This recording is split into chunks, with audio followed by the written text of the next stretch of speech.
తెలంగాణ రాష్ట్ర ముఖ్యమంత్రి రేవంత్ రెడ్డి సార్ గారికి నమస్కరిస్తున్నాను. నా పేరు ఎంకే రాజు. నేను పశుసంవర్ధక శాఖలో లైవ్ స్టాక్ అసిస్టెంట్గా పనిచేస్తున్నాను.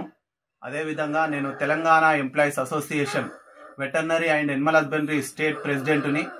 అయితే మా పశుసంవర్ధక శాఖలో కొంతమంది కక్షగట్టి మరి ఎందుకోసమో నేను గతంలో జరిగిన గొర్రెల అవినీతి మీద కానీ అధికారులు కొంతమంది చేస్తున్న అక్రమాల మీద నేను అన్యాయాల్ని చూసి పోరాటం చేస్తూ వచ్చిన. గత కేసీఆర్ ప్రభుత్వంలో కూడా నియంత పాలన పోవాలి అని చెప్పేసి, రేవంత్ అన్న సర్కార్ రావాలని చెప్పేసి నేను ఎంతో ఉద్యమించడం జరిగింది. అనేక మందిని ప్రోత్సహించడం జరిగింది. అయితే ఈరోజు కొంతమంది మా తెలంగాణ ఎంప్లాయీస్ అసోసియేషన్కి గుర్తింపు లేదు అని చెప్పేసి మమ్మల్ని పక్కకు పెట్టడం జరిగింది. అంతేకాదు స్టేట్ ప్రెసిడెంట్ అయిన నేను లెటర్లు ఇస్తే ఆఫీస్ బేరియర్స్ గా ఒక నలుగురిని గుర్తించారు. ఆఫీస్ బేరియర్స్ గా స్టేట్ ప్రెసిడెంట్ అయిన నన్ను మరి రామచందర్ అని చెప్పేసి ఇంకొక బ్రదర్ ని కూడా గుర్తించలేదు.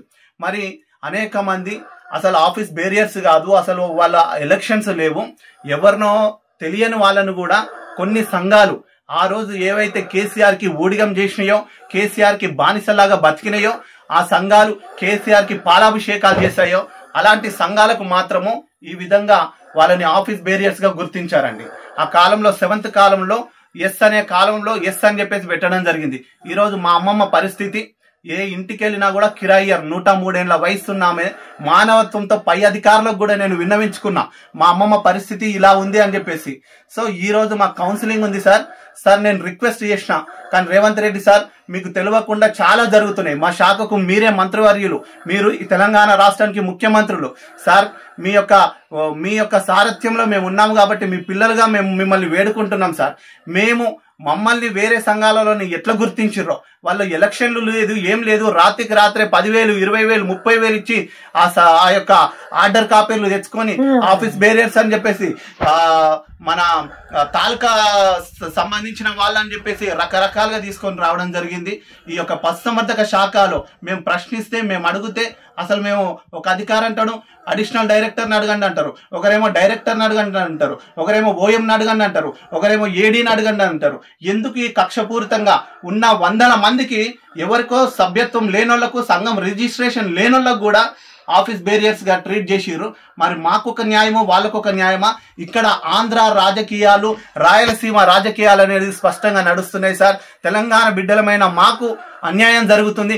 కక్ష గట్టి ఈ విధంగా మమ్మల్ని ఈ విధంగా చేస్తున్నారు. ఒక్కొక్కరు 15 సంవత్సరాలు 20 సంవత్సరాల నుంచి ఉన్న వాళ్ళు ఉన్నారు. కానీ మానవత్వంతో మా అమ్మమ్మకు సేవ చేస్తున్నా. నేను ఈ వీడియోలు కూడా పెట్టుకోవడానికి ఇష్టపడలేదు. ఎంతో మంది టీవీ వాళ్ళు కూడా నువ్వు చేస్తున్న సేవని చూపిస్తానంటే, మా అమ్మకు జన్మనిచ్చింది, తనకు పిల్లలు కానీ ఎవరు లేరు, నేను తప్ప. ఆమె 1, 2 ప్రతిదీ బెడ్ మీదనే వస్తుంది సార్. ప్రతిదీ నేను ఈ సేవ చేయాలి. సో నేను దగ్గరలో ఉండడం వల్ల ఈమె బ్రతికిన రోజులు సంతోషంగా ఉంటుంది. మానవత్వ హృదయంతో స్పందించాలని చెప్పేసి పై అధికారులకు కూడా ఇస్తే వాళ్ళు ఎందుకో ఈ కక్ష, ఎందుకో ఈ వివక్ష తెలియట్లేదు సార్. దయచేసి ఈ యొక్క ప్రతి ఒక్క ఉద్యోగులు ఇలాంటి బాధల్లో ఉన్న ప్రతి ఒక్కరికి ఎగ్జెంప్షన్ ఇవ్వండి సార్, రిటెన్షన్ ఇవ్వండి అని చెప్పేసి అడుగుతున్నాం.